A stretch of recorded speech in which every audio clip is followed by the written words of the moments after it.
Welcome to Inside Golf. I'm Rachel Riley from the Valley Forge Tourism and Convention Board, filling in this week for Harry Donahue. On today's show, we'll visit the recently dedicated John James Audubon Center in Audubon, a partnership with Montgomery County. Golfers and their families can learn about the legacy of naturalist John J. Audubon, explore interactive exhibits, walk the trails, and tour the historic Audubon home. We'll then travel to Stonewall Golf Club in Elverson for the 119th BMW Philadelphia Amateur Championship. Over 138 of the region's top golfers competed for the coveted J. Wood Platte Trophy, and GAP's Marty Emino will show us highlights of the head-to-head final. Harry's back later with our Teed Off panel. It's all next on this edition of Inside Golf. Inside Golf is presented by Destination Montco Golf.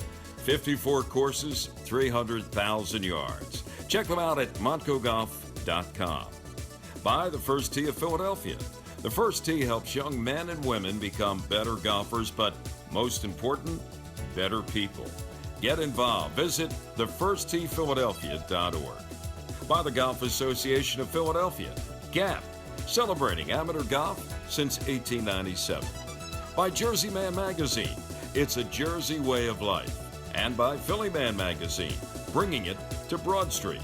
By the Haverford Trust Company. Quality is in our DNA. And by Inside Golf's partner since 1998, the Philadelphia Section PGA, experts in the game and business of golf. Take time to thank your local PGA golf professional. Golf is the great equalizer. For many, this journey is an escape from reality. A chance to be part of a team. A career opportunity. PGA Reach impacts lives through golf by lifting people up, giving them hope, and sending them down an alternate path that they never saw coming. With PGA Reach Philadelphia, as in life and in golf, the most important shot you take is the next one.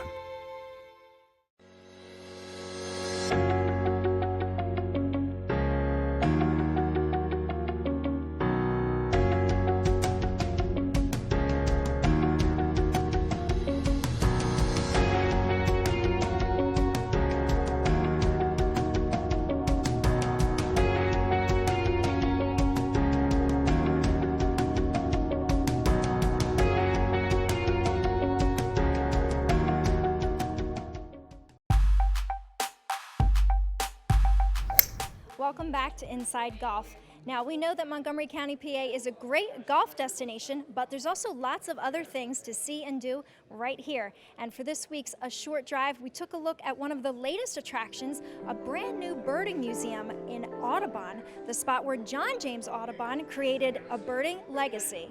It was started because of his art. He was not an illustrator. His art had passion. Art is a language. It communicates to the soul. It communicates to our hearts. And that's what Audubon captured with birds and how it connects to all of us. So we are very excited because this is the first day, our ribbon cutting of our 16,000 square foot brand new facility. It is a wonderful gallery all about birds and really talking about John James Audubon and how his artwork is coming to life to inspire people. For those who may not be familiar, who was John James Audubon? So he is an artist naturalist that actually came here in 1803. We have the home on property that he lived from 1803 to 1806, and this really spearheaded his career in drawing birds. And so as you can see him behind us right here, he is an amazing artist, and we have some of his original prints here at the new center. It's been over 10 years that this building has been a dream. And then in the past 2 years, it's been under construction. And then now you get to see it today. So it's a wonderful partnership between Montgomery County and National Audubon Society. And with that partnership, we were able to build this beautiful new center for Montgomery County and, of course, the rest of the communities around. So what can people expect to see, do, hear when they come here? I hope you have all day because we've got a lot. So you can walk through our galleries. The first gallery is called Wow Birds, and then there's one called Drawn from Nature. After your experience here in the building, we have over 5 miles of trails. We're along the Perkiomen Creek, so we do canoe trips as well. And we also have the original home of John James Audubon, which is open to the public for daily tours at 1 p.m. All right, we ready? Ready. Yep, this is perfect. 2, 1. as this project looks today, has been 15 years in the works and has been a public-private partnership between the county, local Audubon, national Audubon. The state of Pennsylvania has contributed to its financing. So in order for this to all come together, there had to be a really clear sense that if these investments were made, they would be properly managed, there would be a resulting visitor center and museum that would be able to properly house all the art, safely, securely store it, and that ongoing management would be there. So the county obviously wanted to make it happen, but getting national and local Audubon involved as true partners in this work put that certainty around the project that this is an investment that was well made and would be well managed for the foreseeable future. You just can't imagine what's here until you actually come out and see it. So I encourage everyone who's visiting for golf or any other reason to be sure to make a few minutes to stop by here. Birds are messengers. They have a lot to tell us about the state of our world, the state of our environment, and the state of our communities if we will listen. And in the words of biodiversity expert Dr. Thomas Lovejoy, we know that when we do what's right for the birds, we solve most of the big problems in the world as well. David, this is a project long in the making, so tell us how you're feeling today, how excited you guys are at the national level. Yes, this is just a crowning moment for the National Audubon Society this year. This project has been many years in the making with lots of partnerships in the community, with the county. So to see it all finally come to life here, 3D and in full color, after many years of looking at plans and renderings, it's just a really, really exciting moment. And we couldn't ask for a more gorgeous day. What does having a center like this in this area mean at the national level when it comes to education, promotion, awareness about birding? Montgomery County is a great birding destination, whether it's colorful songbirds in the spring or hummingbirds all summer long or raptors like hawks and eagles coming through in the fall. There's always plenty to see. Great chance to get outdoors, spend time in nature. We're hearing birds around us here. Very relaxing and lots to learn about the natural world. So places like this all around the country for Audubon help bring people in, introduce them to the joy of birds and connect them to conservation. So whether that's partnering with school districts to do programs in schools, whether that's bringing people on site, this is a fabulous destination to come visit, and it's also a hub of influence for the whole community in partnerships and other kinds of activities far beyond these four walls. So what are the things that birds have that no other animals have? So Jessica, what does the John James Audubon Center opening mean for Montgomery County, especially from a tourism perspective? John James Audubon's had always great history, but now with the opening of this center, it's open for families, and that is huge for us. It also connects us with our arts and culture. We have over 200 arts attractions in the counties, and also our trail system and outdoor adventure. This is plugging into the close to 100 miles of trails we have here in Montco. So it really represents everything great about being in Montgomery County. And it also connects to the Tourism Board's wellness brand and birding, and we know that's big across the industry. And we've been marketing it. So tell us about that. Yeah, birding is, I was astounded to hear, close to a $1 billion industry. So having the first American home of John James Audubon right here in Montgomery County really plugs us into an entire national and international group of travelers. And from a wellness perspective, it's letting people get off of their phones, unplug, learn about nature, about history, and just get outside with their kids, get on a bike, get on the trail system. You can even get canoes here. So it's just the perfect location to unplug and plug into wellness. It's $14 for adults, $12 for seniors, and kids that are from 16 down till 5 are 10, 5 and under are free. And then we are doing family annual passes for $99, and that includes all the exhibits, the outside fledgling trail, and in September, we're opening new exhibit space downstairs and something called the Artist Nest, where people can really kind of create just like John James Audubon. Come on out, it is really exciting, and you need to see it for yourself. Well, as you can see, this site is not something just to be seen, but also heard, and definitely bring the kids along. For information on admission prices and hours, check out johnjames.audubon.org. For the Valley Forge Tourism and Convention Board, I'm Rachel Riley. Coming up next on Inside Golf, we head to Elverson, Pennsylvania and lovely Stonewall for the 119th BMW Philadelphia Amateur. Everyone is looking for something. Consistency. Quality. Peace of mind.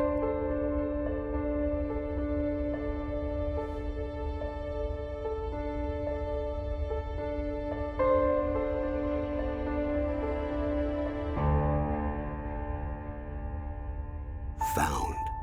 The Haverford Trust Company. Ready? Fire! Whoa! Hey, do you guys want to come with us?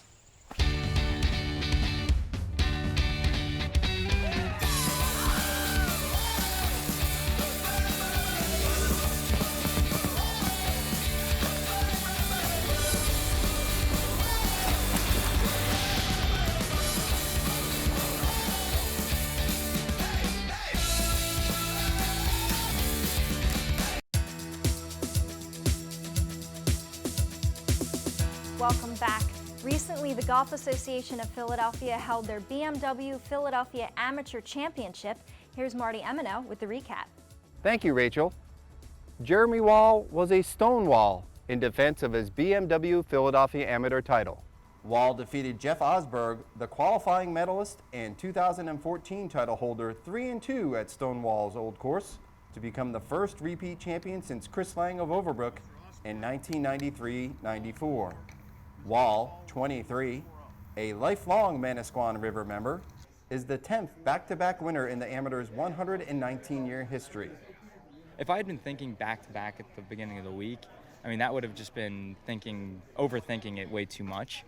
So, you know, you look every match, and it's cliche, but you look at every match as like a new challenge, and, you know, the fact that it's a repeat is pretty cool. Definitely really cool, and nobody had done it in a while, for 25 years or whatever. But it's not one of those things that you, at least I was thinking about when I was out there. Wall never trailed in the 36-hole final. He took number 1 with a par, built a 3-up lead after 9 holes, a 5-up advantage through 18, and had a 4-up spread through 27 holes. This final delicate 8-footer for par on number 16 secured the win, and truly served as a microcosm of the entire match. Wall made a remarkable 11 of 14 putts inside 10 feet in the title tilt. It's one of those things like where I don't even think I need to really practice it. Like I practice like my swing and trying to just keep it on the planet, more or less, just so I don't come out here and embarrass myself. But the short game, like for whatever reason, comes so natural. Like I see the topography and the way the greens are shaped, and just the shot that's required. Like I feel like I always hit the shot that's required around the greens. Maybe not so much tee to green, but around the greens, it's just for whatever reason I have a pretty creative imagination. This was Osberg's 3rd final. He won the aforementioned 2014 Amateur, but fell in the 2016 championship match to Michael McDermott. I mean, really just a great week being out here at Stonewall. I mean, the course was awesome. Wish I'd played a little bit better in the final, but lost to a well-deserved champion who played some really good golf today. Wall's victory was never truly in jeopardy, though twice in the last 12 holes things did get interesting. On 2 separate occasions, Osberg sliced Wall's lead to 3. Osberg won holes number 25 and 26 of the match, that's number 7 and 8 at Stonewall, but pulled his 2-iron into the lake on the 27th hole of the match, number 9, and lost that hole to a Wall par. Osberg's other 2-hole run came on numbers 31 and 32, that's 13 and 14. A change of playing philosophy on the 15th hole, the 33rd of the match, proved perfect for Wall. Osberg, similar to the morning, missed the green in the clumpy left rough. Wall, who missed the green the first time around, clubbed down, purposely came up short of the putting surface with a 7-iron. Osberg then left his first chip short, and his next, again like the morning, ran long. Wall would win the hole with a conceded par. On the 34th and final hole, number 16, Wall pulled his approach left, knocked his chip shot to 8 feet, and when Osberg's birdie slipped past the cup, the wonder Wall and his putter did it again. It seemed like every time I got something going, just really couldn't keep it. I mean, I came out, hit 2 really good shots on one.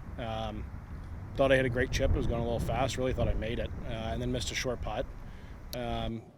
Hit 2 great shots on 2. Won that hole. and then hit 2 great shots on 3 and hit it up close to the green, hit a bad chip again. Kind of felt like I let a few slip in the first probably 4 holes of the second 18, which obviously being 5 down, you really don't have much room to let anything slip away. But hung in there, battled back to at least make it interesting with 4 to play. And unfortunately, I missed the 15th green left. I think every round that I played this week. I maybe hit the green once. I don't know what it was with that tee box, but something just wasn't setting up right. Tried to overcome it, pulled it left again, and I chipped it off the green this morning. The lie was just a little bit too good, kind of went under the ball, and then hit it back off the green again. So kind of an unfortunate way to give it right back to him after winning 2 holes in a row. It's a total marathon, and to get through it and be the last guy standing, it's like, one, I just want to take a nap. I just want to go home and just like sit on the couch and just fall asleep. The other half of me wants to go grab a beer, and but it's unique that the way it ended on 16, making a putt, because that's what I've been doing the whole week. I mean, for whatever reason, it seemed like everything was going in, and all of those emotions of winning and repeating, it was just like, it was a little bit too much to handle. I mean, just in general, I get a little emotional. I'm a sentimental guy, and it was unique. It was really cool. Wall will try for an unprecedented 3rd straight amateur title next year at Lancaster Country Club. And with a short game like that, who would put it past him? For The Gap, I'm Marty Emino. Thanks, Marty, and congratulations to Jeremy Wall on his 2nd consecutive championship. That's quite a feat. Next up, Harry joins us with our Teed Off panel. What are you hearing, Chris? What are your members? Are they coming to you saying, we need an interpretation? What's the buzz?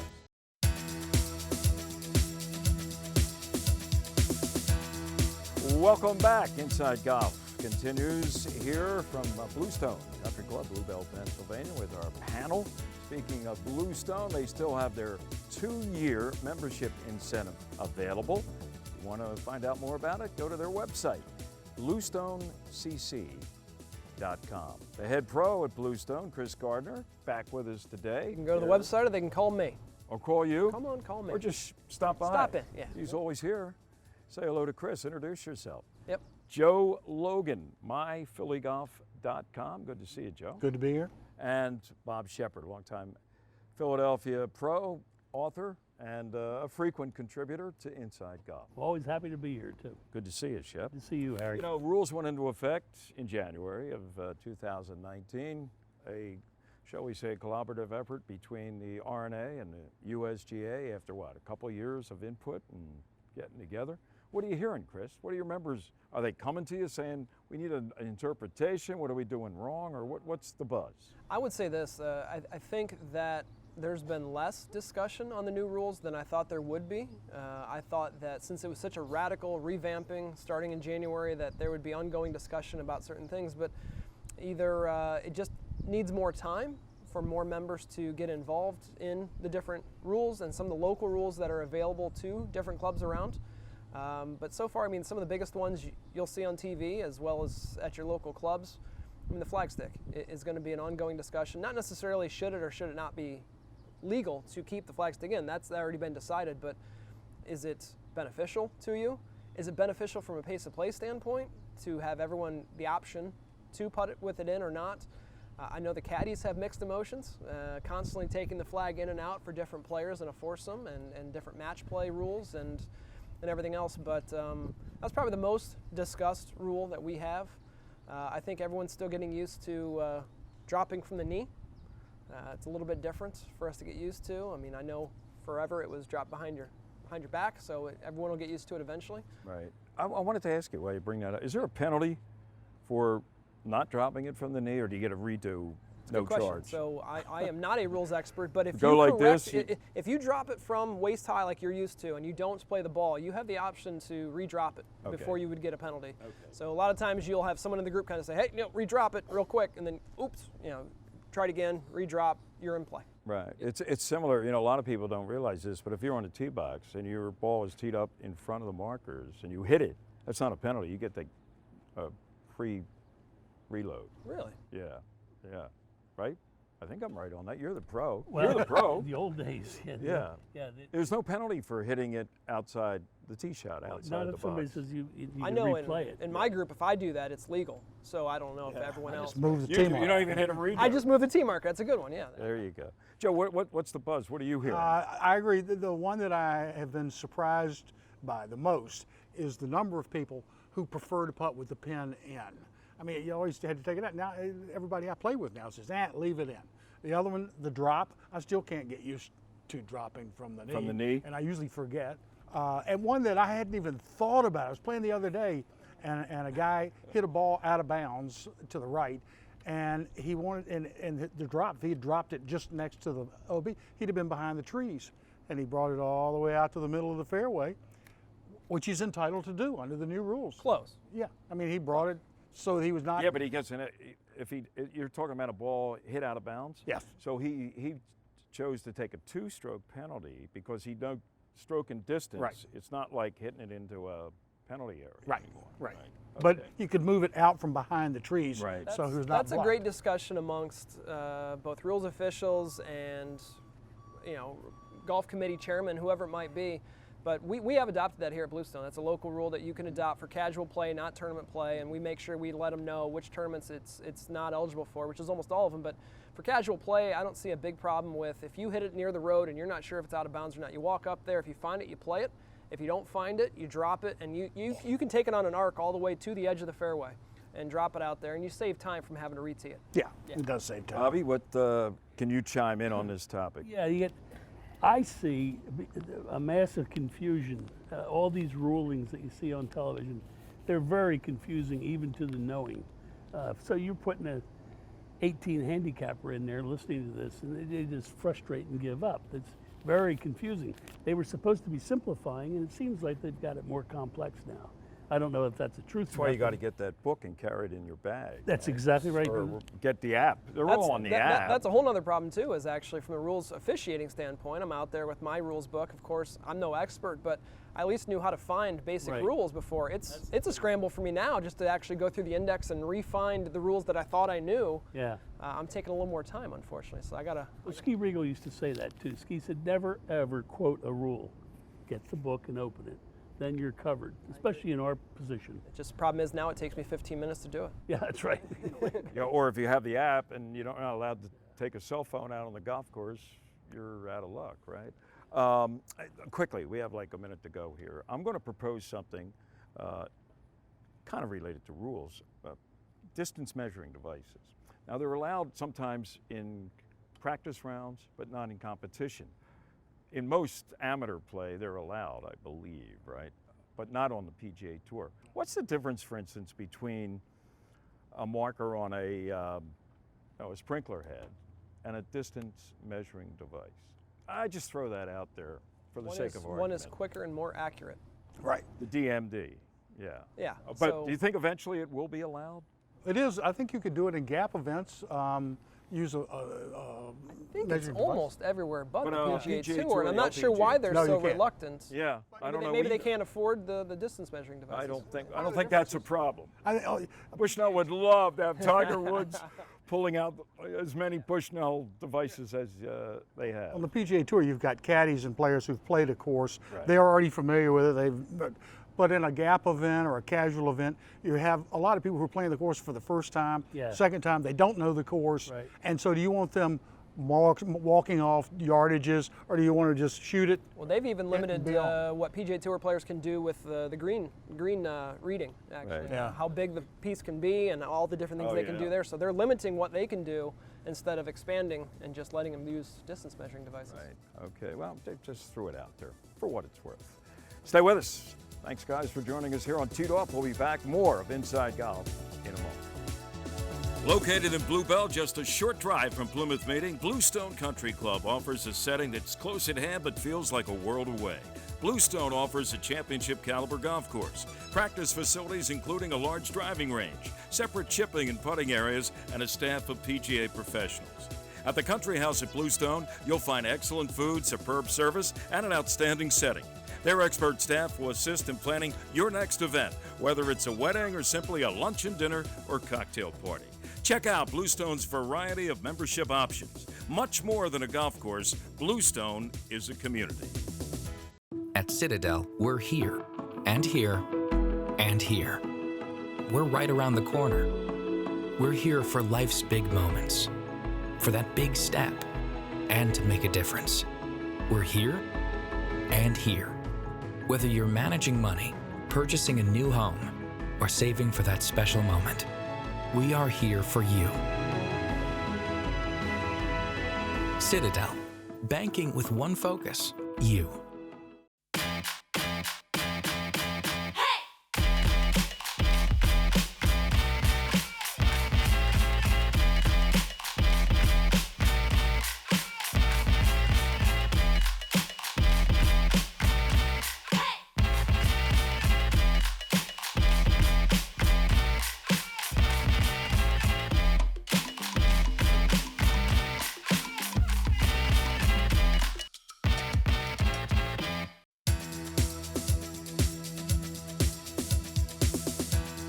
Well, that's it for this week's show, but lots more to come on Inside Golf this summer and lots to come to Montgomery County this summer. Besides our 53 golf courses, you can check out Cirque du Soleil returning to the Greater Philadelphia Expo Center in Oaks in July.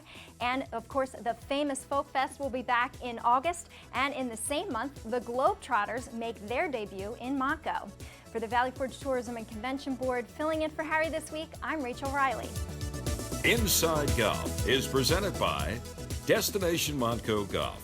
54 courses, 300,000 yards. Check them out at montcogolf.com. By the First Tee of Philadelphia. The First Tee helps young men and women become better golfers, but most important, better people.